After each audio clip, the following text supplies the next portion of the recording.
Is it possible this skinny 14-year-old killed 4 people? Confessed to it. I started shooting them with my men. Is that correct? But here's the problem. So did this guy. Did you hit somebody in there? Yes. Male, female, what?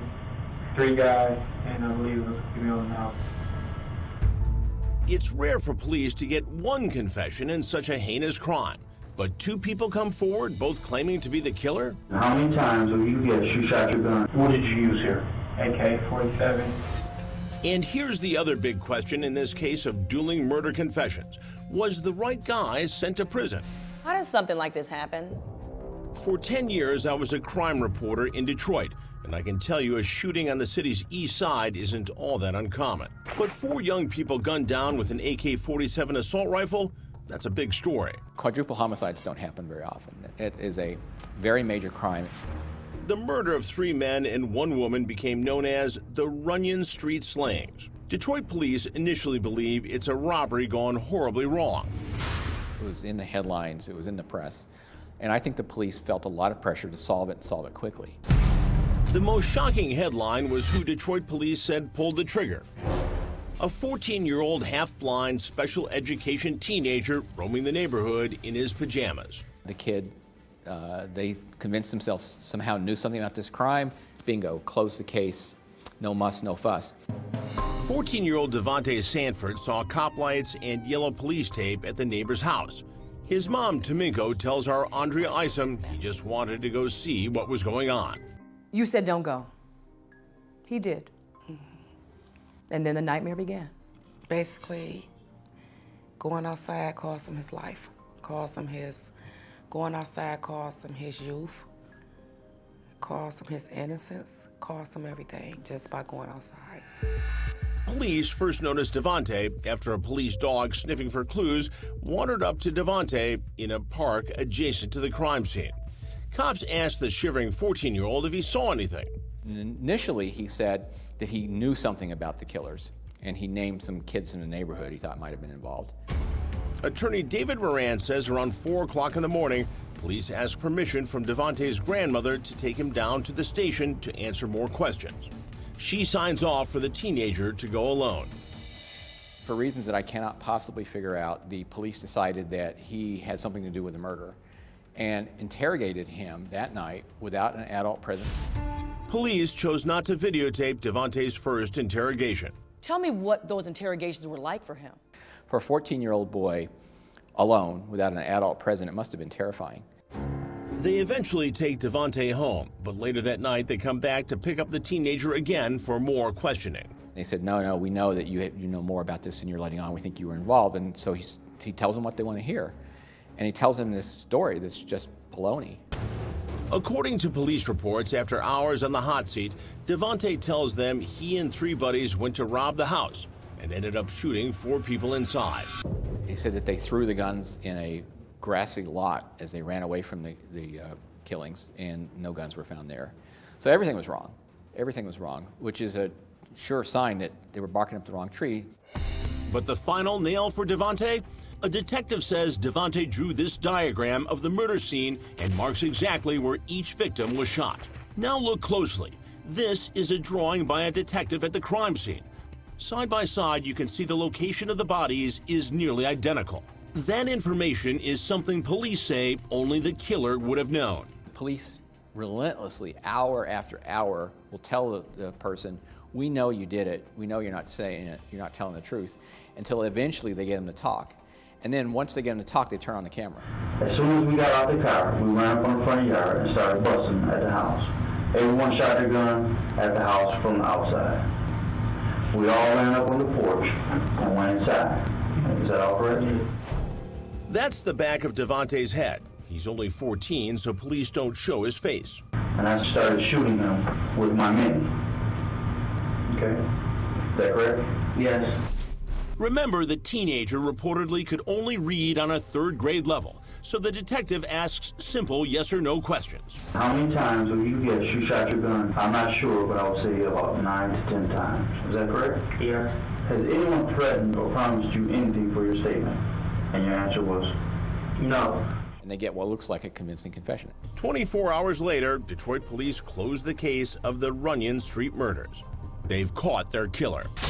With that confession, and seemingly that confession alone, Davontae Sanford was convicted of murdering 4 people. He was sentenced to 37 to 90 years in prison. His family was in shock. When you heard conviction, then up to 90 years, did it take your breath away? Yes. I was in a hallway in a courthouse that I can remember just hollering and screaming. But less than a month later, a bombshell that should have blown this closed case wide open. A self-professed hitman, 25-year-old Vincent Smothers, tells Detroit cops he's been on a killing spree. He says, look, you got me, I'm a hitman, He said, turn on the cameras and I'll tell you about all the hits I've committed. Did you kill anybody in there? I'm sure 3 guys who did. Okay. How about the female? I'm not sure. What did you use here? AK-47. But detectives were not expecting this. It's on Runyon with the street. He starts on tape, videotape, in graphic, extraordinarily accurate detail describing 12 murders that he committed, including the 4 on Runyon Street. Davontae Sanford, at 14 years old, was sitting in a maximum security prison facing the possibility of 90 years behind bars. Sentenced as an adult for a grisly quadruple murder, Detroit police say he willingly confessed to. Why are you telling me about the shooting on Runyon? Because it was getting to me, and my mother told me to tell you the truth. You would take his place if it were possible. Yes, yes. I felt that I failed him as a mother because I couldn't help him. Taminko Sanford says she never believed for 1 minute her little boy was capable of murdering anyone. If you had to describe him to people who don't know him, what words would you use? He have a heart like gold. He's everything that a mother would want their son to be. Still, Davontae's original attorney, Robert Slomika, whose law license has been suspended, somehow convinced Taminko that pleading guilty to the murders was her son's only hope of ever getting out of jail. Slomika tells the family that the case is hopeless and he should accept a plea. And so then the family put pressure on Davontae to accept a plea. I was advised and told by someone that we put our trust in to do it, and we did it. Then, just weeks after taking a plea deal, Davontae makes another shocking confession, telling everyone he's not a killer. He made the whole thing up. Why would he tell this story? Well, most people can't believe that people falsely confess to serious crimes, but in fact we know that it happens all the time. And some people are a lot more vulnerable to it than others, especially the mentally ill, the intoxicated, and especially the young. Davontae's current attorney, David Moran, believes the teen's diminished learning capacity made him an easy target for a few rogue Detroit cops desperate to close the high-profile case. So it's not a matter of he walks in and says, hey, I'm going to make up this false story. It's the police relentlessly, hour after hour, will tell the person, we know you did it. We know you're not saying it. You're not telling the truth. It seemed like the man and the lady on the floor were already dead. Is that correct? Moran says police were literally feeding Davontae the facts, and he was simply parroting what he heard. Once they finally break down the suspect and get him to actually go along with the narrative that the police want, then they turn on the camera and they get what looks like a convincing confession. That's what happened with Davontae. Despite Davontae now claiming he didn't do it, the Wayne County Prosecutor's Office maintained it had their killer. It was never about anything else other than what the evidence was that we can prove beyond a reasonable doubt. One piece of evidence Davontae's attorney claims proved it beyond a reasonable doubt, Davontae's drawing of the crime scene. Davontae was a kid, and as a kid, it's so easy to be led into saying things. No one may have ever questioned Davontae Sanford's conviction, if not for this man, Vincent Smothers, a self-proclaimed hitman who suddenly has a conscience. What's made you tell all this? I got a 3-week-old baby girl. I couldn't put them through a life on the run or the possibility of getting killed. He was determined to take responsibility for the murders he committed. 16 days after Davontae was cuffed and sent to prison, Smothers stepped up and told police they had the wrong guy. He wasn't doing this because he felt bad for Davontae. He was doing it because he just wanted to take responsibility for what he had done. The only thing you used was the AK? Smothers leads police to the AK-47 assault rifle he used to commit the murders and draws his own diagram of the crime scene. It's a perfect match. The police and the prosecution knew who really committed the Runyon Street killings. But Davontae's attorney, who runs the Michigan Innocence Clinic, says the reaction from the Detroit police is simply appalling.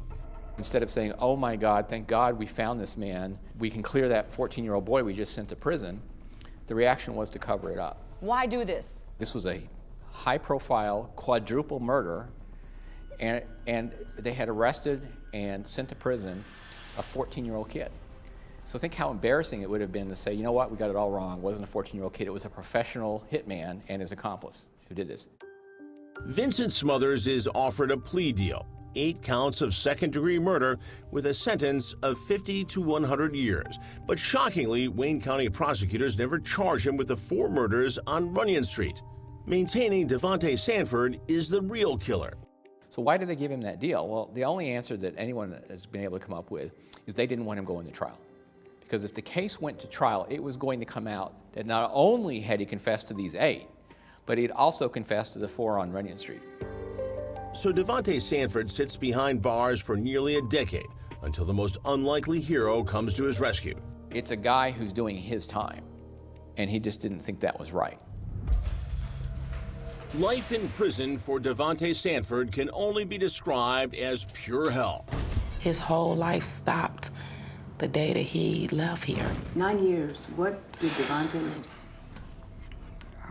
Birth of his first nephew, my mama marriage, my little sister graduation, prom, my grandma funeral, a lot. Imprisoned for nearly a decade for a quadruple murder, attorney David Moran says the teen didn't commit.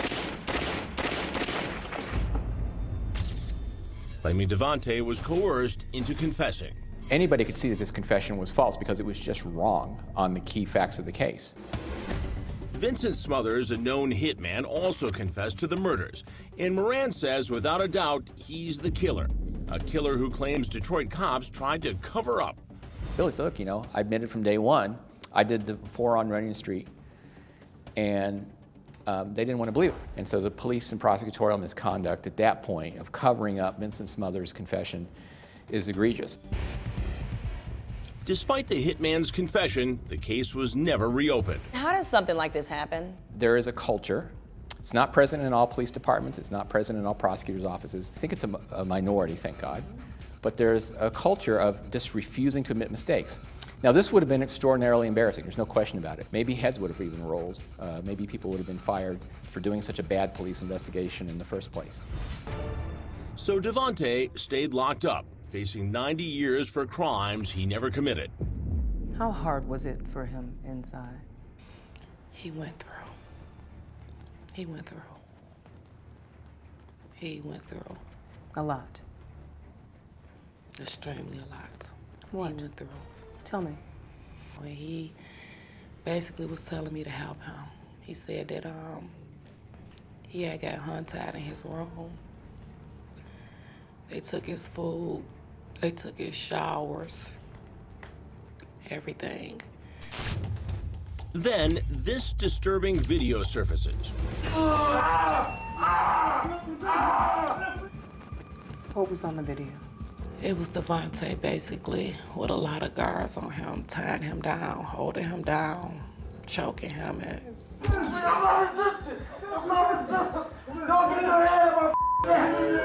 I wanted to see it. Everybody kept telling me I didn't want to see it, but I kept saying I did. And so my daughter wound up watching the video, and she called me hollering and screaming at this video. And 1, 2, 3, 4, 5, 6, 7, 8, 9. Michigan prison officials maintained Davontae was suicidal, and guards were holding him down for his own protection. Brought down here after making suicidal threats. I had to Always constantly tell them he's coming home. I had to tell Davontae, you can't give up, you coming home. But sometime within myself, I didn't believe it, but I couldn't show it. I couldn't tell him, I don't know if you're coming home. But Davontae was about to get help from Michigan's Innocence Clinic and the most unlikely hero, that self-confessed hitman, Vincent Smothers. How does Vincent feel about Davontae and what he went through? He wasn't doing this because he felt bad for Davontae. He was doing it because he just wanted to take responsibility for what he had done. In a sworn affidavit, Smothers tells the Innocence Clinic, "I shot and killed 4 people at 19741 Runyon Street. I cannot emphasize strongly enough that Davontae Sanford was not involved. Davontae Sanford is being wrongly incarcerated for crimes that I know he did not commit." The affidavit is enough for Michigan State Police to launch their own investigation. They immediately notice something suspicious about a key piece of evidence. Remember this sketch? The one former Detroit Deputy Police Chief James Tolbert testified Davontae drew all by himself of the crime scene? Turns out Davontae didn't draw it after all. Who drew the house here? I think I did. I drew the house. Okay, you drew the house. That's right. Deputy Chief Tolbert contradicts his original sworn testimony. This is the house where we're the body. Okay, so you drew the house and you said, hey, show me where the body is. You were in there. This was the house where the body. Okay, and so then he just draws the bodies there. Okay. And with that key piece of evidence now thrown out, state prosecutors finally reversed Davontae's conviction. It was a homecoming 9 years in the making. Is there anger, is there hatred in your heart, Davontae? No. Why not? That 9 years could have been 20 years. That 9 years could have been the 39 years or beyond that. The once innocent 14-year-old is now a changed 23-year-old man. It's been hard because, like, I do have those flashbacks where I think about, like, everything I done been through in prison. How bad was it? Very bad.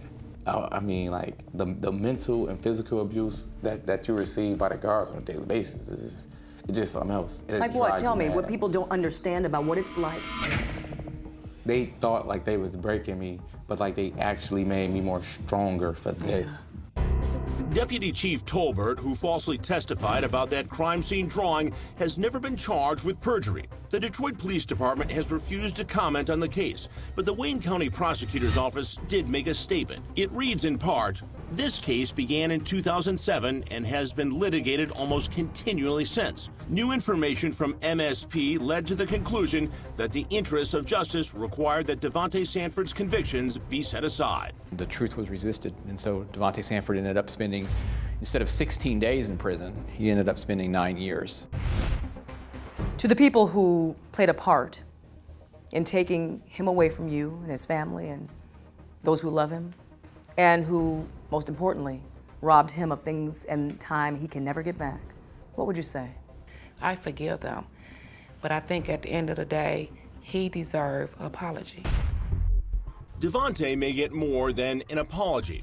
He's filed a civil suit against the Detroit police who tried to bury Vincent Smothers' confession. To Vincent Smothers, you'd say what? Have you ever talked to him? Thank you. It's because of him I got a second shot at life. I'm living. Davontae has also started his own nonprofit organization called Innocent Dreams. He speaks out to other teens, hopefully inspiring them to stay on the straight and narrow. Your dreams for Davontae, for your future. Be normal. Be normal. I know I can't get that 9 years back. It's gone.